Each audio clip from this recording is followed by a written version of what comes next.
నమస్కారం. ఈరోజు మన చుట్టూ జరుగుతున్న కొన్ని ముఖ్యమైన విషయాల గురించి మాట్లాడుకుందాం. ప్రపంచ వేదికపై ఇండియా పాత్ర ఏంటి, మన ఆర్థిక వ్యవస్థ పరిస్థితి ఎలా ఉంది, ఇంకా మన భవిష్యత్తును మార్చగల ఒక కొత్త టెక్నాలజీ, ఇలాంటి ఎన్నో ఆసక్తికరమైన విషయాలున్నాయి. ఇక మొదలుపెడదాం. సరే, ఈరోజు మనం ఏం చర్చించబోతున్నామో ఒక్కసారి చూద్దాం.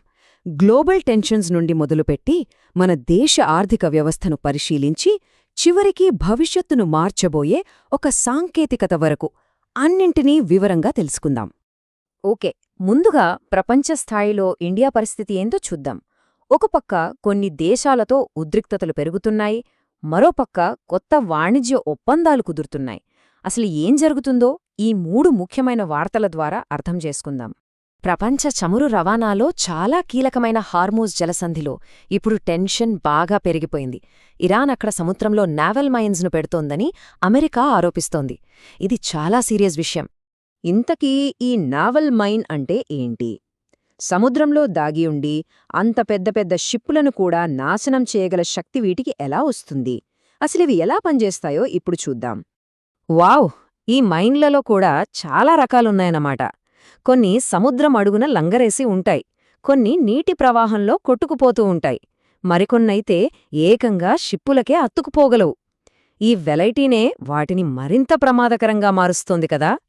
చూడండి, ఒకవైపు ఇంధన రవాణా మార్గంలో ఉద్రిక్తతలుంటే మరోవైపు మన రిలయన్స్ ఇండస్ట్రీస్ అమెరికాలో ఏకంగా 50 ఏళ్ల తర్వాత కడుతున్న అతి పెద్ద ఆయిల్ రిఫైనరీలో పెట్టుబడి పెడుతోంది. ఇది నిజంగా ఒక చారిత్రాత్మకమైన విషయం. అంతర్జాతీయ భాగస్వామ్యం విషయంలో మరో మంచి వార్త ఏంటంటే, ఇండియా నేతృత్వంలోని ఇంటర్నేషనల్ సోలార్ అలయన్స్లో రొమేనియా కూడా అధికారికంగా చేరింది. సౌరశక్తి వినియోగంలో ఇది ఒక పెద్ద ముందడుగు అని చెప్పచ్చు. ప్రపంచ స్థాయిలో ఇండియా బలంగా ఉండాలంటే ముందు మన దేశ ఆర్థిక వ్యవస్థ పటిష్టంగా ఉండాలి. మరి మన ఆర్థిక పరిస్థితి ప్రస్తుతం ఎలా ఉంది?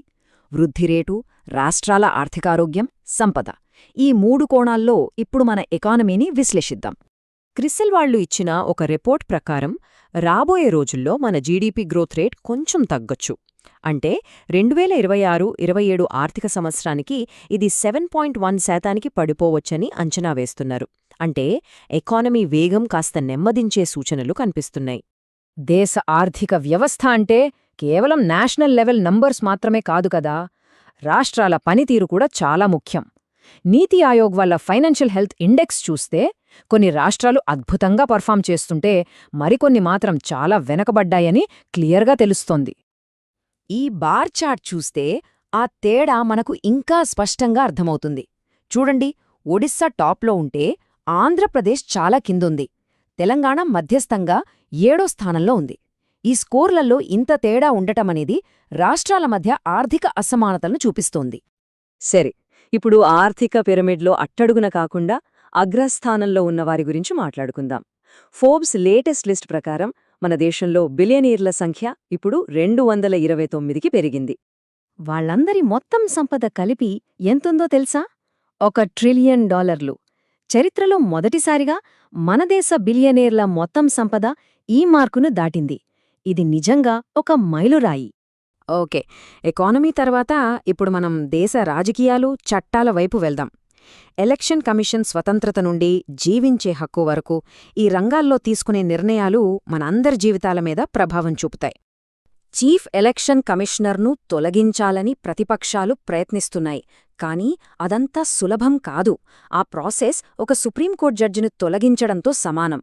పార్లమెంటు 2 సభల్లోనూ స్పెషల్ మెజారిటీతో తీర్మానం పాసవ్వాలి. ఇది చాలా కష్టం. ఇది జీవితంలోని అతిపెద్ద, అత్యంత సంక్లిష్టమైన ప్రశ్నలలో ఒకటి. ఈ ప్రశ్నకు సుప్రీంకోర్టు ఒక చరిత్రాత్మక తీర్పుతో సమాధానం చెప్పే ప్రయత్నం చేసింది. 13 ఏళ్లుగా కొమాలో ఉండి ఇక కోలుకునే అవకాశమే లేదని డాక్టర్లు చెప్పిన ఒక వ్యక్తికి వైద్య చికిత్సను ఆపేయడానికి సుప్రీంకోర్టు అనుమతి ఇచ్చింది. దీన్నే ప్యాసివ్ యుథనేషియా లేదా కారుణ్య మరణం అంటారు.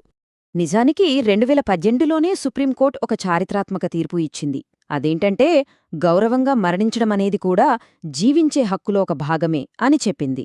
ఇప్పుడిచ్చిన ఈ తీర్పు ఆ పాత తీర్పుకు కొనసాగింపన్నమాట. సరే, దేశ రాజధాని నుండి ఇప్పుడు రాష్ట్రాల వైపు మన దృష్టిని సారిద్దాం. ఎందుకంటే ఇక్కడ జరిగే మార్పులు, కొత్త కార్యక్రమాలు నేరుగా సామాన్య ప్రజల జీవితాలను ప్రభావితం చేస్తాయి. కొన్ని ముఖ్యమైన రాష్ట్రస్థాయి అప్డేట్స్ చూద్దాం. తెలంగాణకు 5వ గవర్నర్గా శివప్రతాప్ శుక్లా నియమితులయ్యారు. ఇక ఆంధ్రప్రదేశ్లో మహిళల సమస్యల కోసం జనసున్వాయి అనే కొత్త ప్రోగ్రాం స్టార్ట్ చేశారు. అలాగే బాలల హక్కుల పరిరక్షణ కమిషన్కి కూడా కొత్త చైర్మన్ను నియమించారు. ఇక చివరగా భవిష్యత్తు వైపు చూస్తూ ఒక అద్భుతమైన సైంటిఫిక్ బ్రేక్ త్రూ గురించి తెలుసుకుని ఈ రోజుకి ముగిద్దాం. మన హైదరాబాద్లోని Indian institute of chemical technology సైంటిస్టులు ఒక గొప్ప ఆవిష్కరణ చేశారు. అదేంటంటే క్లీన్ హైడ్రోజన్ ఇంధనాన్ని తయారు చేయడానికి ఒక సరికొత్త పద్ధతిని కనుక్కున్నారు. వాళ్ళు ZIF-8 నానో హైబ్రిడ్స్ అనే ఒక స్పెషల్ మెటీరియల్ను తయారు చేశారు. దీని ప్రత్యేకత ఏంటంటే ఇది సూర్యరశ్మిని ఉపయోగించుకుని నేరుగా హైడ్రోజన్ను ఉత్పత్తి చేయగలదు. అంటే జీరో పొల్యూషన్ అన్నమాట. ఈ ఆవిష్కరణ మనం ముందు ఒక పెద్ద ఆశాజనకమైన ప్రశ్నను ఉంచుతోంది. కేవలం సూర్యరశ్మి ఇంకా మన శాస్త్రవేత్తల ఆవిష్కరణలతో మన దేశ భవిష్యత్ ఇంధన అవసరాలన్నింటినీ మనం తీర్చుకోగలమా? ఆలోచించాల్సిన విషయమే.